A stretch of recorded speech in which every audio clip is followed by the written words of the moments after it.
All right, let's talk about the San Francisco 49ers here as, a lot of talk about the positives that they have, the, good parts of their team, and rightfully so, right? I mean, this offense is loaded. Trent Williams, Brock Purdy's played well this season. Deebo Samuel, George Kittle, Brandon Ayuk, Christian McCaffrey. I mean, Kyle Juszczyk, so many great options. You notice we tend to only list one offensive lineman, right? If we look at this chart, this is what Pro Football Focus has as the offensive lineman for, San Francisco, and also the starting defensive lineman for Kansas City. And the kind of notable thing that you notice is that, well, Trent Williams is amazing, and George Kittle can help out blocking, and so can Kyle Juszczyk, who's not listed here. Then you got some issues, right? Aaron Banks, Brendel, and McKivitz especially. Feliciano also good at the guard position, but three kind of weak spots. And, it's not the end of the world to have a weak spot at guard and center, because honestly, they can just, double team a guy and have the right guard be left one-on-one. But the right tackle, that's where things can get a bit tricky. And PFF has, Mike Dana and George Karlaftis as the two edge rushers. Dana will play inside and edge, so it's get a little bit of an asterisk there as well. But definitely those are two guys that probably get the most time at edge. But all right, let's watch some film. Let's talk about Colton McKivitz. Is he going to be a weakness of this unit? And again, I should mention, who the hell knows, right? I made a video last year about Andrew Wiley of will he cost the Chiefs the game? And he ended up having a great game, right? So it's one game, who knows? But let's talk about it. So Colton McKivitz has a one-on-one block on this play. It's going to be Hassan Reddick going up one-on-one against him, and I'm pretty sure you already know where this is going, right?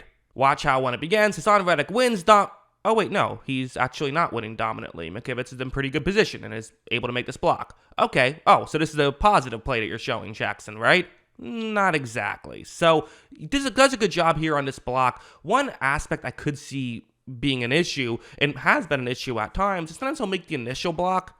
However, you see on this play, Purdy does not get the ball out of his hands quick enough. That eventually gives time for Reddick to make the play. So I wouldn't say that's a bad play by McKivitz at all. And again, I'm not saying this happens a lot. Usually guys are open for San Francisco. But the few times that they're not open, do you trust McKivitz to hold a block for 4 seconds?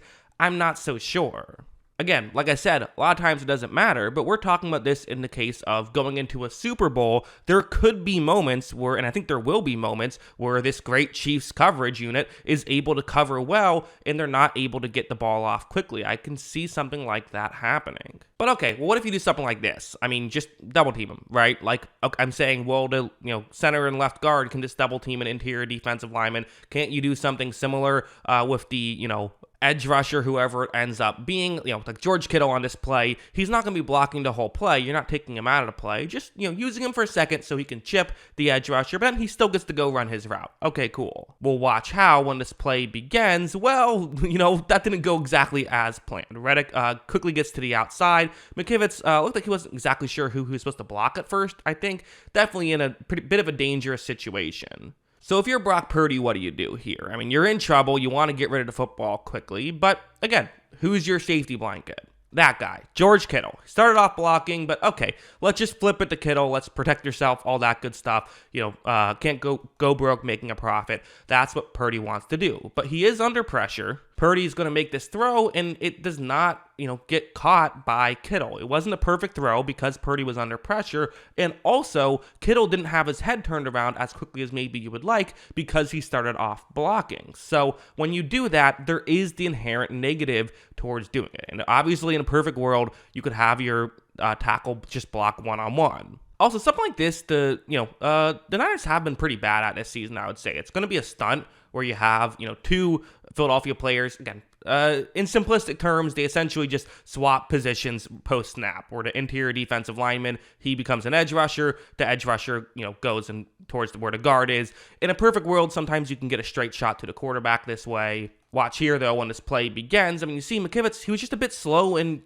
picking it up, and I feel like at times he is a little bit slow at picking up who he's supposed to block. And if you're a 49ers fan and you hear me say that and you've watched Chiefs tape, that should terrify you, because the Chiefs have been among the best in football at not making it clear who the tackles are supposed to block until post-snap. They make you have to make post-snap reads, and that includes offensive linemen. So for McKivitz, he's going to have to be super sharp in this game. And again, part of that comes to communication, right? Like, Purdy has to do a good job at letting these guys know. And the center has to do a good job of, Brendel, he has to do a good job of letting these guys know where they're supposed to block. Here you see that Purdy ends up getting flushed out of the pocket because of that pressure and eventually throws the ball away here. So you don't want that to happen. You just don't. Yes, maybe still be plays where you can throw the ball quickly and it won't matter. But again, it's not going to happen every time, and you want to be, careful.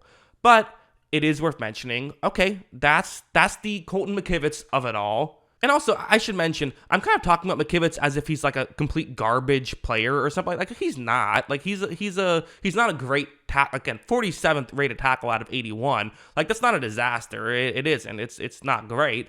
But if you view it like, okay, there's 32 would top 32 would be like a good starting tackle, and then midway through that you kind of are talking like a mid-tier second tackle. Maybe you could argue that that's kind of where he is. That feels fair to me. So let's go over here now, and let's talk about the Chiefs here, and can they find ways to get past him? Well, who are the guys who are going to try and do it? Really, I think Karlaftis is going to be the main guy. I think they're going to put Karlaftis on him a lot because Karlaftis is really good with his hands, and to me that feels like a good matchup. So that's what I would do if I'm Kansas City. And you see right here, I mean, watch this play. It's a one-on-one matchup. This is in the conference championship.